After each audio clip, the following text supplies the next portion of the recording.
प्रिय भक्तगण, आज हम आपको एक अद्भुत कथा सुनाने जा रहे हैं जिसे सुनने से आपके जीवन में सुख, संपत्ति और धन की वर्षा होगी। तो चलिए कथा को प्रारंभ करते हैं। एक बार भगवान शिव माता पार्वती से कहते हैं, हे देवी, क्या आप जानती हैं कि लोग जीवन में गरीब क्यों रह जाते हैं? माता पार्वती कहती हैं, हे प्राणनाथ, आप ही सबसे अच्छे से बता सकते हैं कि लोग जीवन में गरीब क्यों रह जाते हैं। तब भगवान शिव ने एक प्रेरणादायक कहानी सुनानी शुरू की।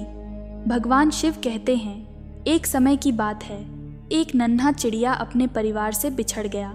वह अभी ठीक से उड़ना भी नहीं जानता था और अपने घोंसले से बहुत दूर आ गया था। उसके माता पिता बहुत चिंतित थे और हर जगह उसे ढूंढ रहे थे, लेकिन वह कहीं नहीं मिला। भगवान शिव ने आगे कहा, वह नन्हा चिड़िया बहुत प्रयास कर रहा था। हर बार जब वह उड़ने की कोशिश करता, वह जमीन पर गिर जाता, लेकिन उसने हार नहीं मानी। उसने बार बार कोशिश की। पास में कुछ कौवे बैठे थे जो इस नन्हे चिड़िया को देखकर उसके पास आए। कौवों ने उससे पूछा, क्या हुआ, तुम इतने परेशान क्यों हो? नन्हा चिड़िया बोला, मैं अपने घर का रास्ता भूल गया हूँ और अभी ठीक से उड़ना भी नहीं जानता। क्या आप मेरी मदद कर सकते हैं? कौवों ने उसकी समस्या सुनी और उसमें से एक बुद्धिमान कौवा बोला, देखो बच्चे, अगर तुम सही तरीके से प्रयास करोगे तो तुम उड़ना सीख सकते हो। भगवान शिव कहते हैं, वह कौवा बार बार उड़ान भरता और वापस आकर चिड़िया को प्रोत्साहित करता।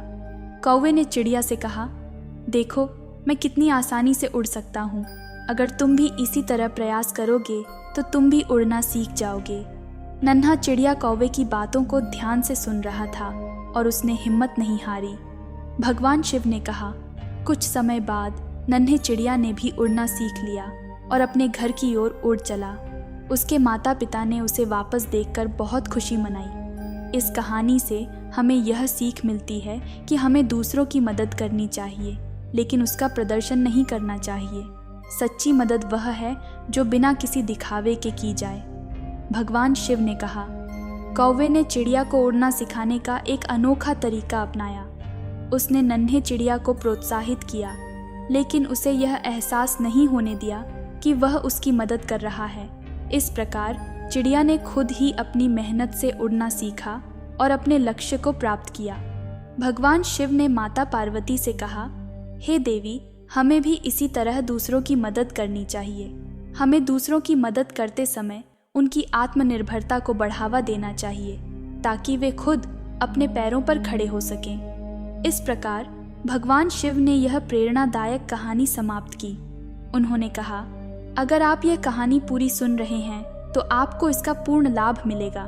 इस कथा को अधूरी छोड़कर मत जाइएगा। अगर आप सच्चे शिव भक्त हैं तो भगवान शिव का आदर करें और इस कथा को पूरा